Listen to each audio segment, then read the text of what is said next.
So we will start with the flexibility method of analysis, that is unit 3.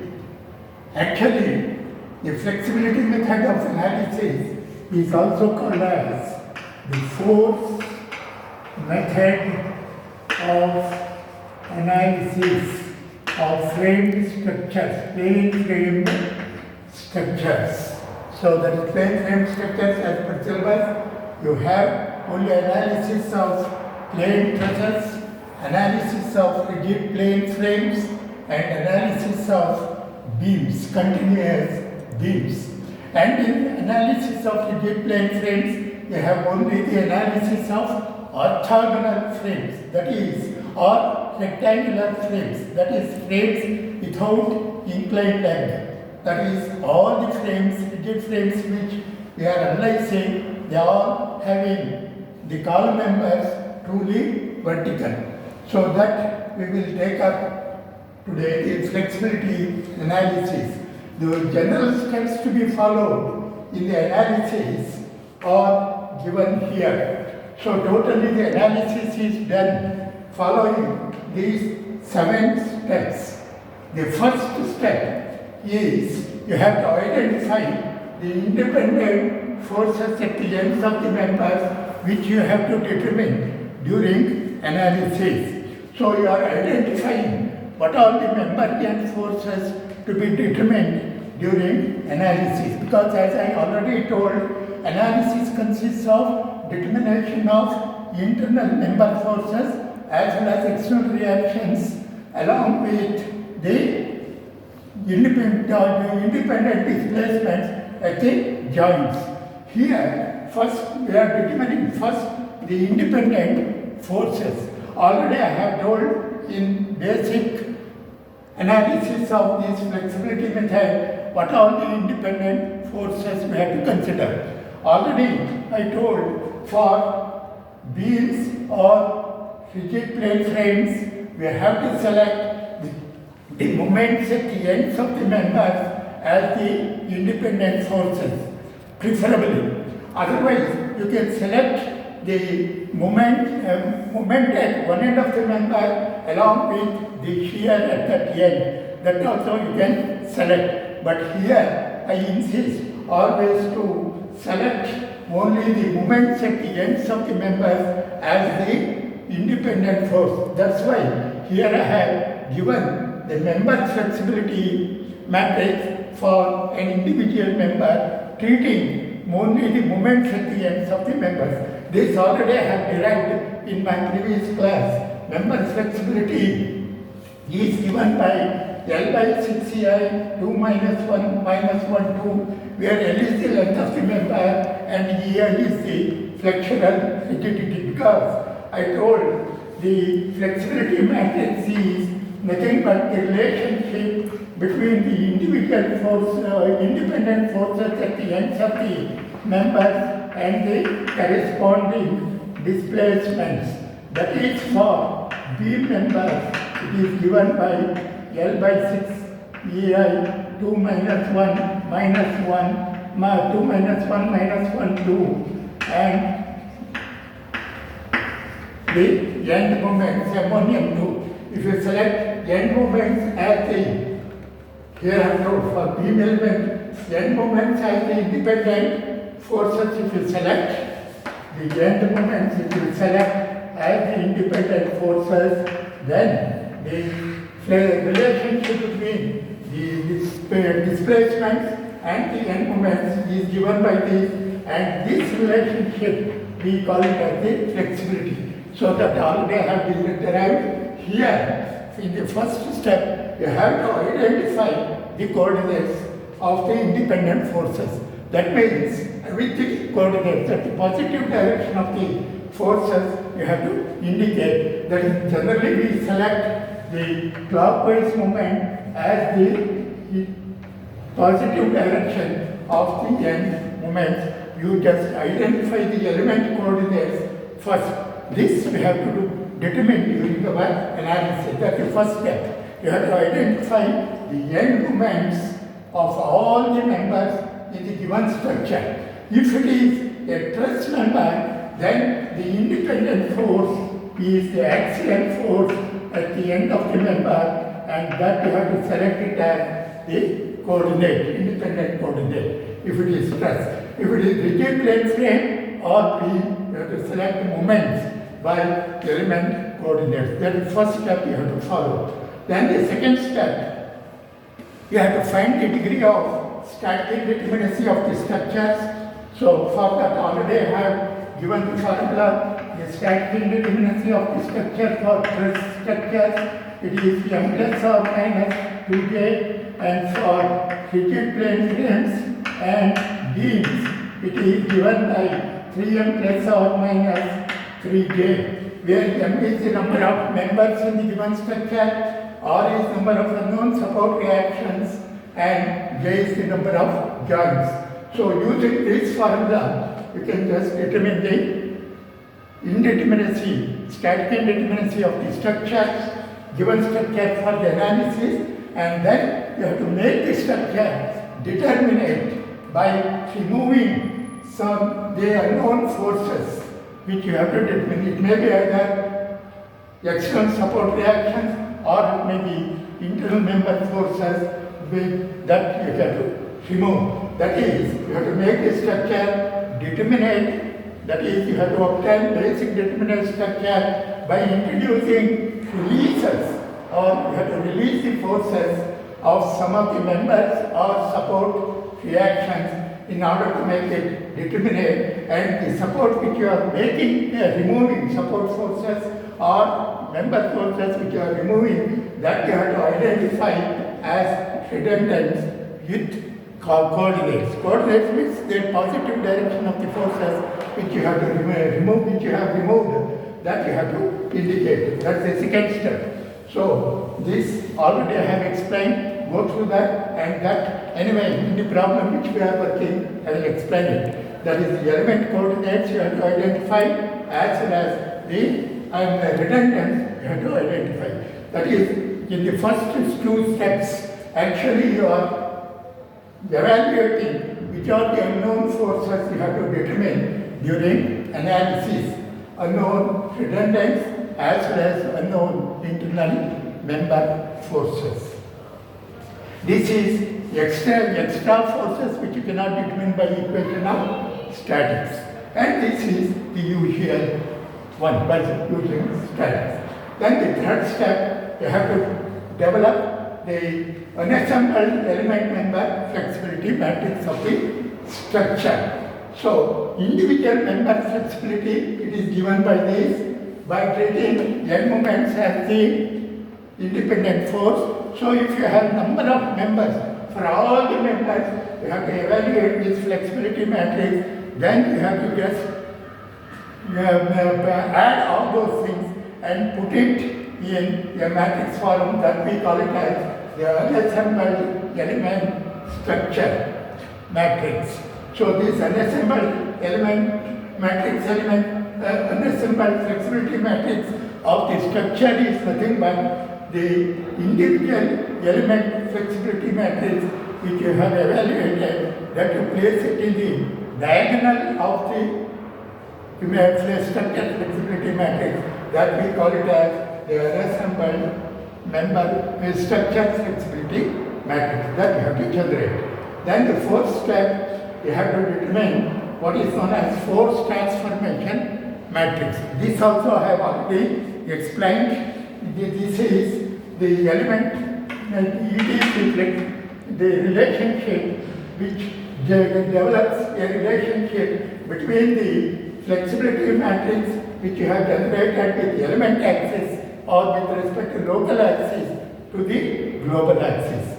So you have to just determine a relationship between, because this element flexibility matrix what you have assembled in step 3, it is basically with respect to local coordinates, and this we have to connect it to the global redundancy, whatever you have selected global coordinates, that you can just find a relationship by generating or determining what is known as force transformation matrix, which will interconnect the information from local axis to global or global to or vice versa. That you have to determine. So this you can develop by go on applying a unit force along this global coordinate axis and determining the corresponding forces in the element coordinate axis. So that I will explain with reference to an example. So by successively applying unit force along the global coordinates, that is a redundant direction, you have to evaluate the member element forces, which you have to determine in step 1. So that it will be very clear by an example how to generate this force transformation matrix. So the next step, the moment you determine the force transformation matrix, so you can find out the structure flexibility matrix. Here you have generated member flexibility matrix of the structure. So you have determined the force transformation matrix. Using that force transformation matrix and the member flexibility matrix, we can generate flexibility Hessian matrix with respect to structure as a whole from this relationship Fs is equal to Tt. This also I have derived this formula by using the principle of contact gradients in the previous class. You have to remember that and develop structure flexibility matrix. The moment you generate structure flexibility matrix, then you have to generate what is known as load displacement corresponding to load matrix. So that is given by TTFNPM. Fm is an assembled flexibility matrix. Pm is the vector of the given loading in the problem. And that given loading, always we consider that acting only at the joints. That is, you have to find the equivalent load at the joints if a member load is present. For that purpose, you have to assume each member to be fixed at the ends, and then whatever member load is there, due to that member load, you have to find the reactions developed at the fixed ends, and then reverse this direction. That we call it as the equivalent joint load. That reversing the direction is a very important thing you have to remember, and that we call it as the load matrix Pm, and that you have to multiply by this unassembled flexibility matrix. You will get the displacement Fm into Pm, that's the displacement in local coordinates, that you are multiplying by this transformation matrix. You will get the load matrix corresponding to global direction. That is the 6th step. And last step, you have to evaluate the unknown redundant force, or which is nothing but R equals Fs inverse into dr. That Fs inverse is the inverse of the structure flexibility matrix, and dr, that is the displacement, is given by, for the structure, is given by dk minus dl. dl you have calculated from the step 6, and dk is nothing but the external imposed displacement condition, if any. Suppose they say support settles down by certain amount, or there is an expansion of a member at the end due to temperature change or due to lack of weight, whatever it is. If they give corresponding to that redundant direction, the displacement is given at the external end, that you have to treat it as given imposed condition at the joint, and that you have to take it as it is, because it's a known quantity that's given, that you have to subtract, and that particular thing you have to just subtract from that load, external equivalent joint load, and that you have to use in computation of the redundant force here. So if you, the moment you determine the redundant force, then all the things which you cannot determine by equation of statics, you have evaluated, then you can straight away apply the equation of statics and determine the other member and forces. Thereby the analysis will be completed. So this is the 7 steps which you have to follow in general for the analysis of either beams, rigid plane frames, or truss plane trusses by this flexibility method. Now, having known the steps to be followed, we will take up an example and see how the problems can be worked. First, I will take up the analysis of beams by flexibility method. So I will straight away take an example, say analyze the beam that is continuous beam by flexibility method. So I will take a continuous beam fixed at one end and loaded by the external member loads like this. I will take a overhang beam so that overhang problem also is considered. The continuous beam with overhang having two spans A, B, C, D. So this is the beam considered. I will take varied mode of inertia here. That will be 2 EI and span 6 meters. Here it is EI, span 4 meters. This is 2 meters. This you can take 10 kilonewtons. Here I will take a central concentrated load 80 kilonewtons, and this distance we take from this here as meters. So this is the problem I have considered. Let us analyze this particular beam following these 7 steps by flexibility method. So the first step, let us follow these steps one by one. First step, you have to identify the independent forces at the ends of elements with element coordinates. So here, I know, already you know that each member, it will have 2 independent end forces as the moments.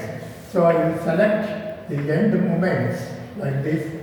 So there are 2 members, one member AB, you select the moments at the ends of the member AB like this. Always the end moments I will take clockwise positive. So this is the first coordinate, that is positive direction of the end force, end moment at A. So similarly, positive direction of the end moment at B. So I will call it as 2.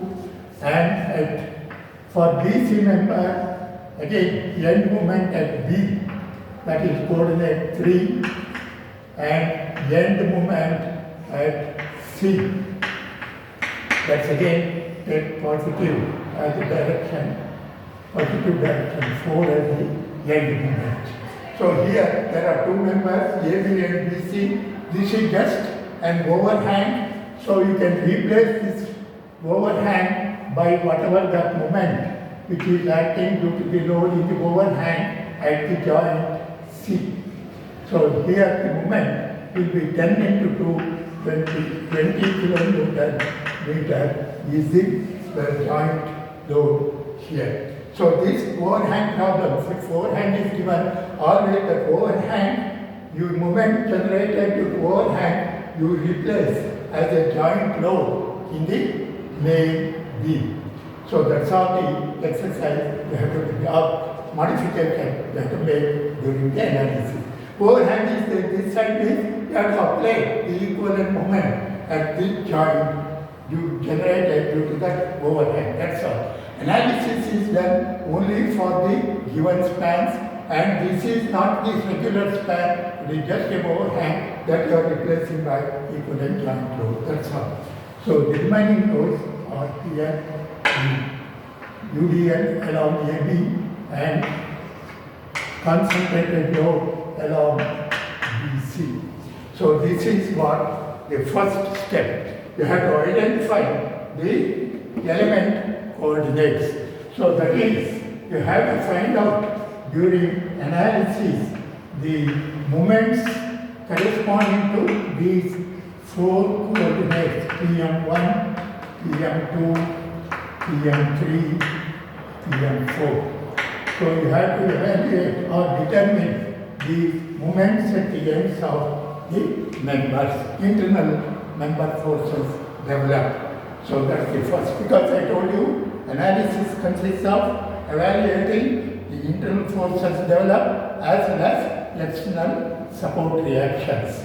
So here, that we will see in the second step, the external support reactions. Then this is the first step. So you have to determine the independent forces which you have to determine during analysis by coordinates like that. So then find out what are the element and forces which you have to generate. Then the second step. So you have to find the degree of static indeterminacy and make the structure determinate by selecting redundant force. So you know that this is a beam structure. The degree of static indeterminacy is given by 3m plus or minus 3j. So where m is the number of members. So here you have 2 members and r is number of support reactions. Here it is fixed and you have 3 support reactions. Here you have 1, here you have 1. So totally 5 support reactions minus 3 into j. J is the number of joints, that is 3 joints. So this is 6 plus 5, 11 minus 9, it is 2. So degree of static indeterminacy is 2. Degree of external indeterminacy is r minus 3, which is nothing but 5 minus 3, that is equal to 2. So degree of internal indeterminacy, it is total indeterminacy minus degree of external indeterminacy, which is 0. That means this is internally determinate, externally indeterminate. So that means one of the external reactions, you have to choose it as the redundant. 2 of the external reactions, you have to choose it as the unknown support reactions, which you have to determine during your analysis. So choose the two support reactions, that is MJ, moment at J, and the moment at B, moment B. Usually we select moments at the ends of the members as the unknown force. I told you have to always choose the moments at the ends of the unknown forces. So choose moment at A, and here also you will have moment, and we choose that moment at intermediate support B as choose these 2 support reactions MA and B as redundant, as in figure below. So you choose the moment at A, so that fixed end will become free end, that rigid end, and the internal moment, that means you have to introduce an internal hinge at B, so thereby the moment there at B is removed, so that is the internal hinge we are imposing, and of course another support C is there as it is. So this is the basic determinate structure. We have removed the moment here, the removed moment, I will take it direction like this, and the moments which I have removed here at intermediate support, I will take like this. Always the internal hinge, whatever you are selecting, there the moments removed, you have to take it left side anti-clockwise positive, right side clockwise positive, you have to select. So these are the 2 coordinates we have selected. 1, 2 coordinates. So this is the second step. Find the degree of static indeterminacy and make the structure determinate by removing as many forces as equal to degree of static indeterminacy. to make the structure determinate. Here, redundancy is 2 and the 2 external redundancy is 2. So 2 of the external reactions you have to remove. The 2 external reactions, one external movement here, another movement here at intermediate support, I am removing. So that means this fixed end I will make it hinge. So thereby moment is removed at end A. Here I will introduce an external imposed hinge there at B. Thereby I have removed moment on either end of that particular support. So you have always internal hinge means there will be support on either side of the member that you have to removing, and that you have to select it as redundant like this. That is your second step. So this is nothing but basic determinate structure with redundant.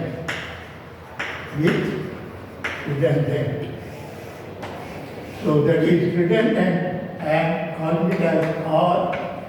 There are 2 redundant forces removed, R1 and R2. That is, this is R1, this is R2. Which we have removed, that you have to identify. So in the first step, the end moments you have to determine. Here the degree of static indeterminacy, whatever is there, that much reactions you are removing, because that you cannot determine by equation of statics, that you are removing and making this structure determinate. So these are the first 2 steps, that is selection of element coordinates, that is the internal member forces you have to identify, and here you have to just select the number of redundant forces, that is extra forces which you cannot determine during your by static equations of equilibrium, that you have to determine. So those 2 you are identifying here. So this is what we have to determine, that is during analysis, that is PM we have to determine internal member forces and or redundant forces you have to determine. If you determine these, the analysis with respect to forces, it is completed. So that is the second step. So you have to find out the unknown redundant forces or and unknown internal member forces PM. In the first 2 steps, what is that you are doing during analysis, that you are identifying. Then third step, because analysis means without knowing what is that you have to determine during analysis, there is no point in during analysis. That we are doing in the first 2 steps. We are identifying what are the internal member forces, what are the unknown redundants, that is the extra forces which you cannot determine by equations of equilibrium, that you are determining. Then third step, you have to develop the unassembled flexibility matrix, that is unassembled flexibility matrix. Matrix you have to generate SM. So for that, I told you SM is nothing but the assemble of the flexibility matrix of all the elements, individual members of the structure, and placing them along the diagonal. So first there are 2 members here. You determine the flexibility matrix of the first member, that is AB member. So for this, I told you already, we are by selecting the moments at the ends of the member as the independent force, the flexibility matrix is given by this. This you have to remember, which I already have derived, member flexibility matrix for a typical middle member. So here for member 1, this is the member 1, this is member 2. Fm1 is L by 6Ci, 2 minus 1 minus 1, 2. Here L is 6 meters. The flexural rigidity is 2EI, that you have to take correctly. So, EI value of AB it is 2 EI, length is 6 meters, that into 2 minus 1 minus 1, 2. So this 2 to 6 get cancelled.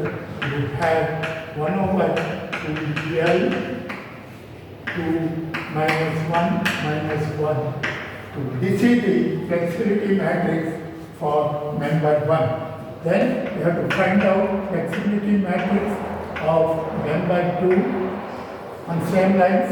It is also L by 6 here, 2 minus 1 minus 1. Here L is 4 meters divided by 6. EL is EL itself.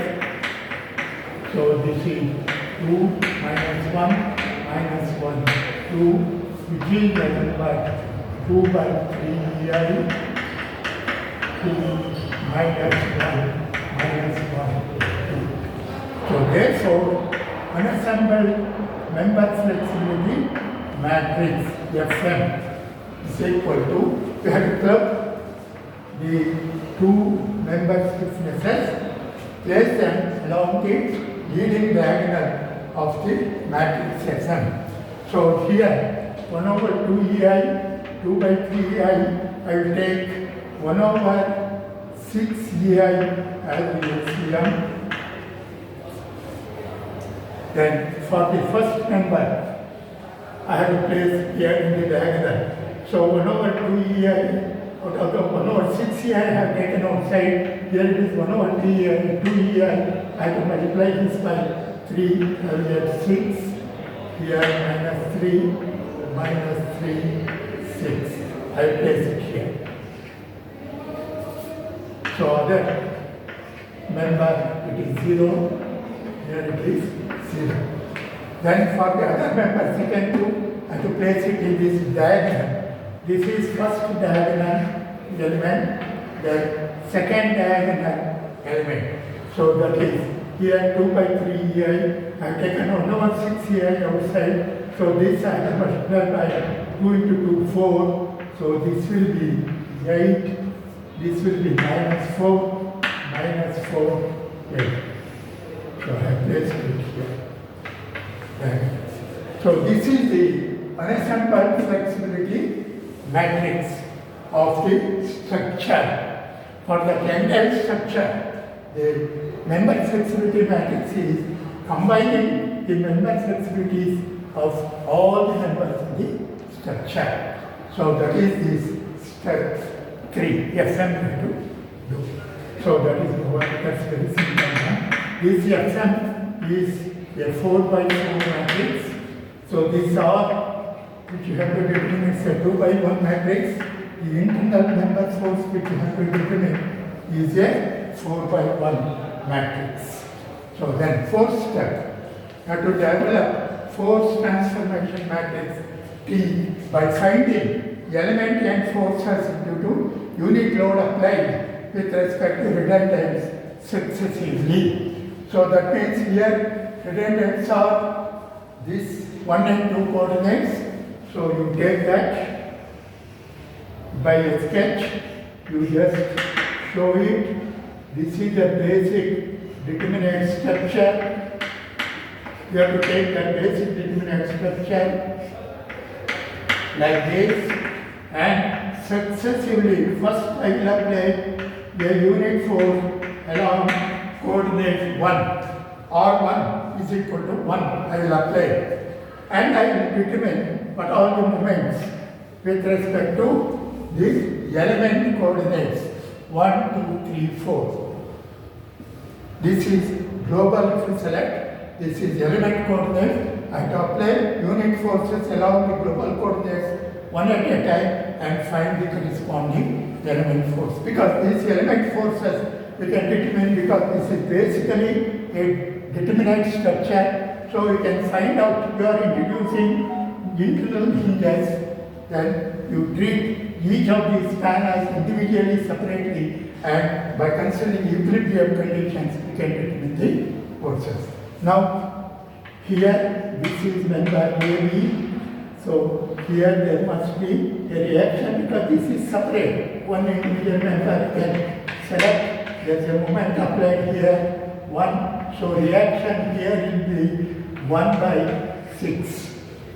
So if I take moment about this individually you can take it. So RB into 6 is equal to 1. Therefore, RB will be equal to 1 by 6.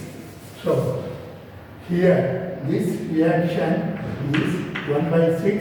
Here it will be equal and opposite 1 by 6. Here there is no force, it is 0.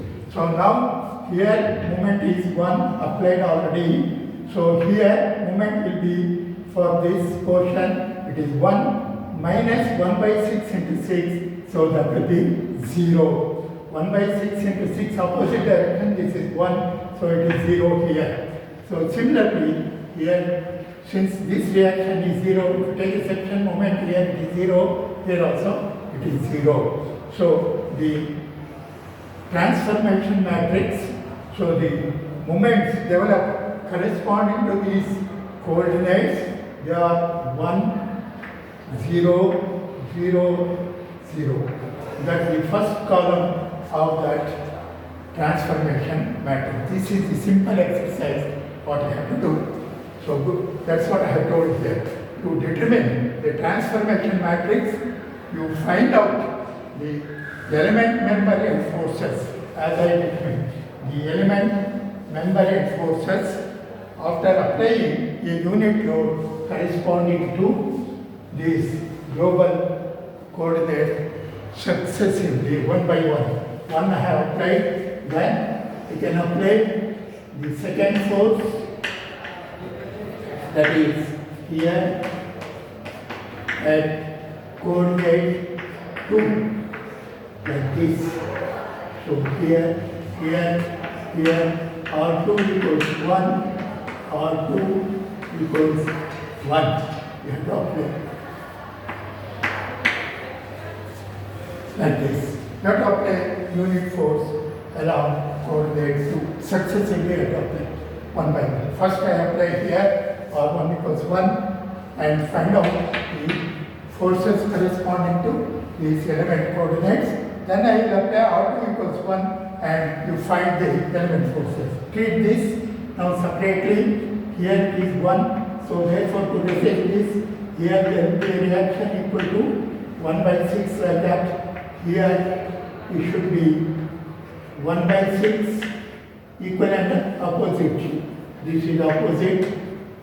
So that is an equilibrium. So on similar lines for this is the moment 1. Here there must be a reaction equal to 1 by 4. Here 1 by 4 downward. So in the center support you have 1 by 6 plus 1 by 4 acting. Now these are the reactions. Now the moment here it is equal to, if you take a section 1 by 6 into x, when x is 0, that is 0. And when x is equal to this, so this is 1 by 6 into 6, that is 1 like this. Here you have 1 acting this way, so it becomes 0, so that is equilibrium. No other thing. Here it is only 1, here there is nothing. So in this, the forces corresponding to these element coordinates, here it is 0, here it is opposite to this second direction. Here I have taken like this. The positive direction of this element axis is that is clockwise. Here it is anti-clockwise, so that is -1. This is very, very important, same convention. Whatever the element coordinate you have chosen, here due to application of unit load corresponding to global, whatever moment you are getting here, that you have to see whether it is in the same direction. If it is of different direction, you have to reverse its sign. It is -1. Here it is 1 like this, that is in the same element direction, it is 1. Then here it is 0. So this is the second column. Therefore, now we can generate the force transformation matrix T. You have to find out T matrix by applying unit applied force with respect to redundants. First redundant, second redundant, you have applied unit force and find the corresponding element forces that have determined. Find the corresponding element forces. So you just join that, you will get the force transformation matrix. -1, 1, 0. So this is a 4/2 matrix. This is how we generate the force transformation matrix. That is force step. Force transformation matrix. This is very important step. Here in step 3, flexibility matrix for the member. That's an assembled flexibility matrix. For that, you have to generate flexibility matrix individually for all the members. Remembering member flexibility matrix treating n moments as the independent forces, whatever flexibility matrix is there. Remembering that formula for all the members, you have to generate it and place that along the leading diagonal. That will give you member flexibility. Then you have to go on applying unit forces along the global or redundant directions one at a time. That is, successively you have to apply it and find the corresponding element forces in the basic determinant structure. Because when you apply unit load, the other moment generated corresponding to the element coordinates, you can determine by just equation of status. By considering each element separately, you can find out the moments developed, and that moments you take it for each case and assemble them, you will get the force transformation matrix. So, first step, second step, third step, fourth step. These are the only calculations which you have to determine. First preliminary calculation, Fn and T. That is an assembled flexibility matrix and force transformation matrix. The moment you generate this, then you have to generate this load flexibility matrix, a load matrix also. Those are the only thing you have to develop. Then you have to remember only this formula, Fs, dl computation. Then you can evaluate R. That's the calculation. So this is over. Next, I will take fifth step. Fourth step is over. Fifth step, what it says? Find the structure flexibility matrix. So Fs. So that is nothing but your matrix multiplications. Fs is equal to Tt, transpose of T matrix, then Fm matrix, then T matrix. So Fs is nothing but Tt, that is transpose of this T matrix. It is like this: 1, 0, 0, 0, minus 1, 1, 1. So this step is structure flexibility matrix. That is what I am generating, Fs. So you know Fs is given by principle of contrariety, which already I have derived, that Pfs is given by Tt, Fm, T. So T you have generated here, Tt I have written. That is transpose of the T matrix, that is change rows into column like this, Tt. Then multiplied by Fn. Fn is 1 over 6l. Then here 6 minus 3 minus 3, 6. Then here for second, 8 minus 4, 8.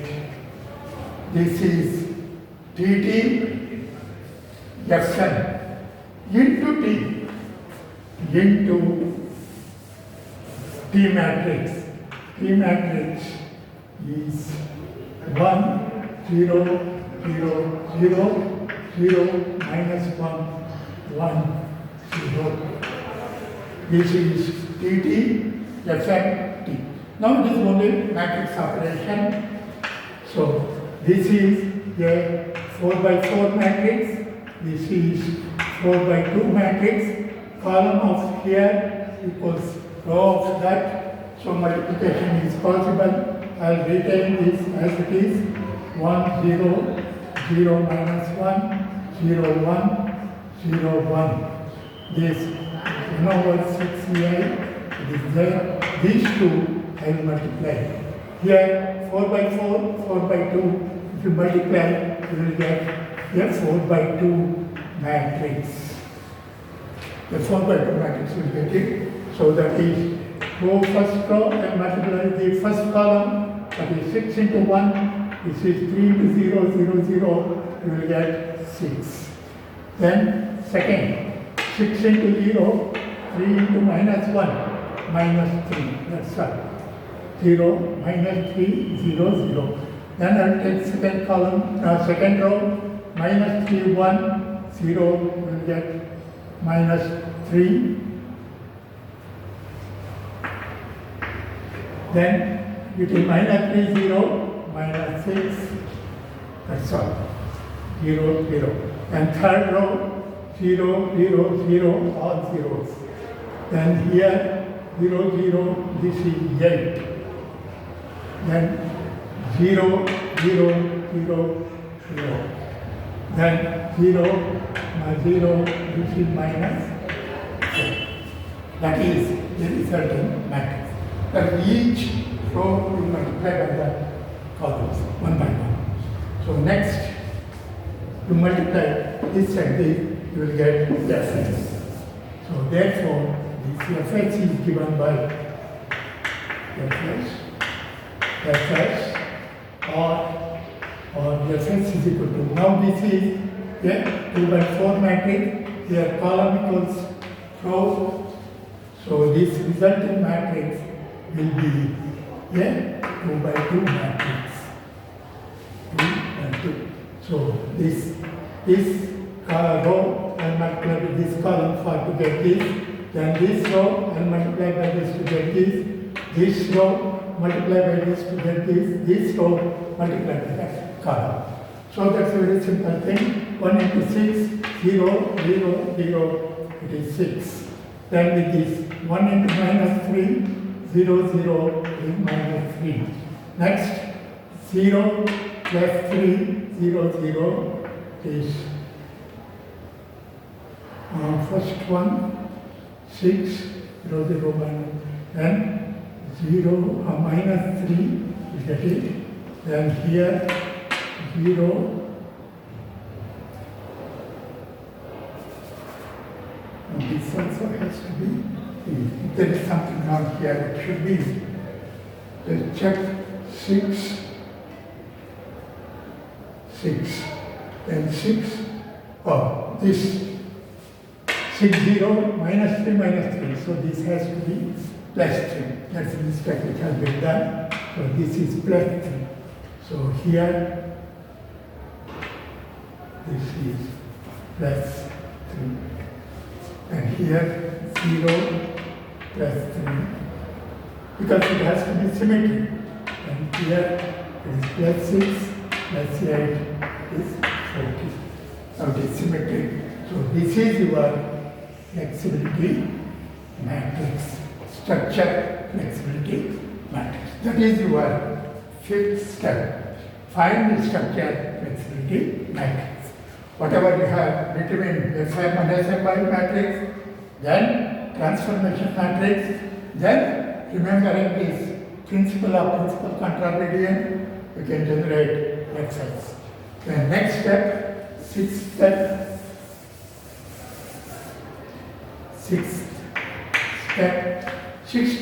you have to find first PM. Now with respect to loads, I will determine loads.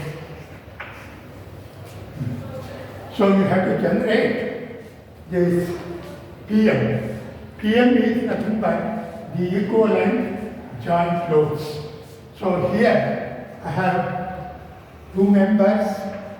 Each member you have to assume it to be fixed at the ends, I told. So whatever member loading is there, that you have to consider. AB, there is a load of UDL. Due to that UDL, assuming the ends here to be fixed, you find out what is the fixed end actions or fixed end force are generated corresponding to element coordinates.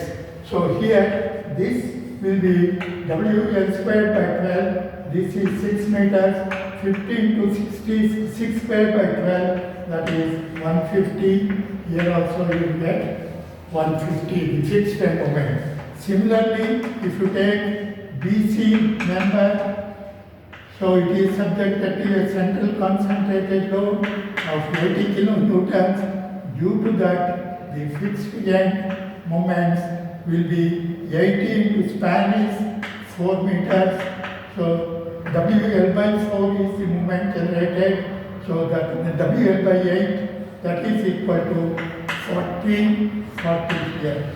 So these are the fixed end moment generated. So that moment direction you have to reverse. That is your PM matrix. PM is equivalent member and load corresponding to element coordinates. That is this corresponding to these element coordinates. That's what I have written. Element coordinates, moments at the ends. So by reversing its sign. So equivalent joint load means that whatever fixed end moments you are getting, that direction you reverse it. So your PM matrix is nothing but corresponding to PM1. So this is 150 anti-clockwise direction. So you have to reverse its direction. So it will be clockwise. That is same as our element coordinate, which are clockwise positive.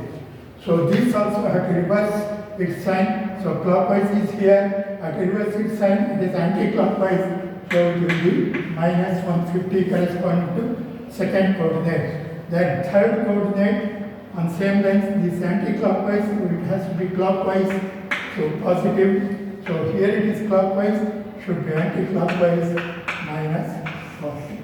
This is your PM matrix, which already you have studied in undergraduate level. The equivalent joint loads, we have to take that member load, that find out its fixed end moments, reverse its direction. That will be your equivalent joint load. If at all a joint load is given here, then you have to take here it is there in the overhang problem. Now there is a joint load because here at the joint D there is a joint load. That joint moment, which is nothing but 10 into 220. That 20 is there, that 20 I have to add it. That direction you don't reverse. That joint load, equivalent joint load. That you don't reverse it. Only member, fixed and member actions, sign you can reverse it. So here it is minus 40 plus 20 because overhang, due to that overhang, that joint load will be taken. This is the only change. Whenever in a continuous beam, the overhang problem is also attached. That I have taken here, that I have to remember. In a beam, continuous beam, overhang is there means that equivalent joint load. Straight away in the beginning itself, you replace that overhang by equivalent joint load and take it. So this PM now is 150 minus 150, 40, it is minus 20. This you have to be careful. Overhang is there. If overhang was not there, straight away we have taken minus 40. That's all. That is your sixth step, and then you have to compute. In the sixth step itself, you have to compute this DL. So the DL, therefore, DL is nothing but TT Fn into this PM. This is what I do. PM I have computed Fm is already, it is there in the previous step. What is that step? Fm is the third step you have computed, Fm is there. T also you have computed. So everything is there. So you can work out dl.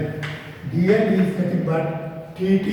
tt is nothing but this 1, 0, 0, minus 1, 0, 1, 0, 0. This is your tt, and Fm is nothing but 1 over 6 ei. This is 6 minus 3, 6. This is 0, 0, 0, 0, 0. Second element, 8, minus 4, 8, multiplied by PM matrix. PM matrix, it is 150, minus 150, 40, then minus 20. That overhang, that we get that. This overhang. This is that TTFM. So from that, DL to be computed.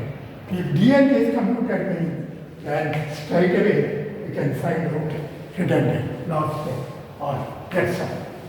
So now we compute this. This is again nothing but matrix operation, that is matrix multiplication. So first I will multiply these two. It is 4 by 4. This is 4 by 1. So column here equals row. So therefore, dl is nothing but that first one I will keep it as it is 1, 0, 0 minus 1, 0, 1, 0, 0 multiplied by that 1 over 6 di into these two. If I multiply over there, resulting matrix will be a 4 by 1 matrix. Resulting yeah, 4 by 1. Column here equals row. To cancel that, result will be a 4 1. So that is the first row multiplied by this first column. 6 into 150, that is 900, minus 3 into 150, that is plus 450. 900 plus 450, that is 1350. Then second column. Minus 3 into 150, that is minus 450, then this is minus 900, minus 450 minus 900, that is minus 1350. Next third, 0, 0, this is 8 into 40, 320, then minus 4 into minus 20, 80. So 320 plus 80, it is 320 plus 80, it is 400. Next, last row, 0, 0, this is minus 160, that is minus 320. That is multiplying these two. Now, these two to be multiplied, so this is a 2 by 4. Here column equals row, resulting, of course, that 1 over 6 here is there into this, resulting will be a 2 by 1 matrix. DL. So that is first row 1 into 1350, this row 0, that is 1350. Then second 0, this is plus 1350 plus 400, that is 17. That is your DL. That's the result. So you have computed DL. Find structure load matrix. Structure, not load matrix, structure load matrix and DL. Find structure load matrix and DL. Structure load matrix is PM star. DL is load matrix. That is load displacement in slope direction. So the last step, that is seventh step, find redundant. Here equals this f in fx inverse here. So therefore, to find redundant,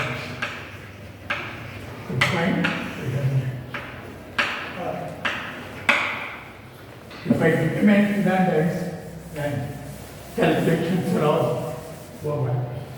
So we have R equals fx inverse, that's what I have told, fx inverse into dr. dr equals dj minus dl. dj is external displacement, imposed displacement. There is no support settlement or anything is here given. So dj is 0, it is only dr is minus dl, that is 1 over 6 ei minus.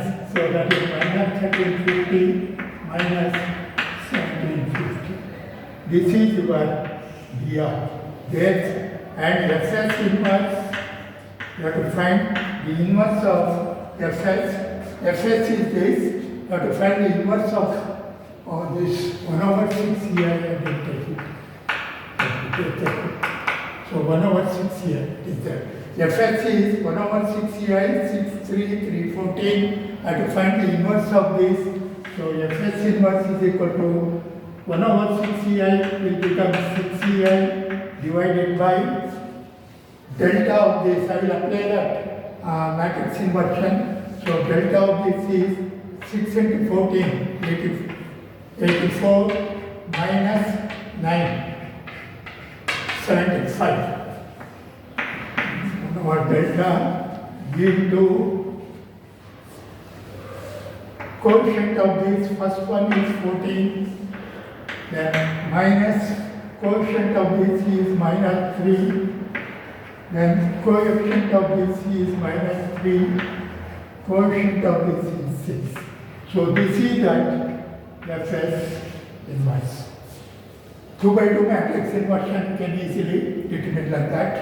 So fx you have found out, then fx inverse is done, dr you have calculated, therefore r redundant force, which are nothing but r1, r2.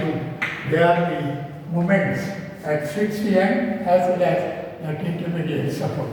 So the moment we have determined straight away, that is given by 6 di divided by 75. This is 14 minus 3 6 into 1 over 6 ei minus 1350 minus 1750. That is dr. This 6 ei cancels. You have to multiply these two matrices, divide by 17. Therefore, R1 and R2, that is, by finding out, you will get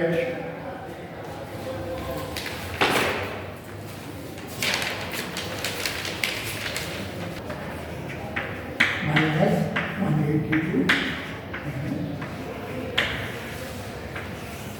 This is what you are going to get. So this completes your analysis of continuous beam by flexibility method by following these general steps, 7 steps. The steps are common for analysis of beams, trusses, rigid plane frames. All it is same procedure. Here also, you followed for the beam those steps and saw how you can determine that. So now you take your original beam. This is the beam given. This was the beam given. Of course, now you can take that overhang off with that also and do it. So this was the loading given. So this was that first redundant R1, that is minus 182. R1 direction I have taken like this. Now I have to reverse its direction because it is minus. So this is 182. I reversed its direction. This I took like this, right, to start with. Now it is also minus. So that means this moment direction, it is like this now. Here also it is like this. So this is 86. This is 80 kilonewton. This is 50 kilonewton per meter. This is 10 kilonewtons. So 2 meters, 4 meters, 6 meters. These are values. Now we can evaluate this support reactions by considering the moment about B0 or A0. You can determine all of the reactions. Or straight away now you can plot the bending moment diagram. So here it is 182. So 182, I will plot it. It is in this direction, right side I have plotted. Here it is 86. So here I will get 20 because this fixed action resisting will be like this. 20 to this. Here it is 0. This is point B, C, A. On that, the superpose the sagging moment will be like this. So this is the hardening moment, sagging moment due to this. Due to this, you will get a moment like these three moments, superpose that. You will get it. This is your fixed moment diagram. This is 86, this is 20.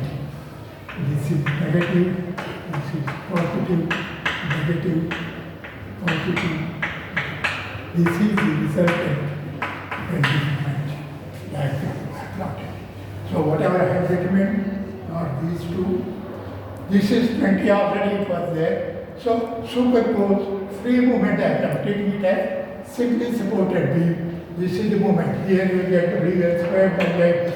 That WL squared by 8 you can just superpose on the find out the ordinate. Here you will get WL by 4. This is WL by 4. This is WL squared by 8. From that ordinate you can find out what is this, what is this. So you will get the bending moment. Or finding reactions, you can find shape respect. So this completes the analysis, except displacements. Displacements have not determined. This force method is not suitable for finding the displacements. So stiffness, you will get displacement also, whereas here, displacement separate calculations you have to make. So that's why this flexibility is a lengthy procedure, and by selecting this also, member flexibility, if you select independent forces of end shear and moment, then the flexibility, member flexibility is different, unassembled matrix will be different, the same solution you don't get. So that's the thing. So analysis, it can be done in different ways, it depends upon how we choose the redundant. But I have given you a general procedure, better choose only the moments at the end as the unknown. Right? So keeping that view, I have given the general procedure. Standard flexibility, member flexibility I have given, and the end moments also can be easily determined, and not much problem arises in transformation matrix also. So that's a very simple procedure. So with this analysis of beam is over, this regular beam. Next I can take up another example where settlement of support is given. So one problem I will work with settlement of support, then we will go for analysis of rigid plane.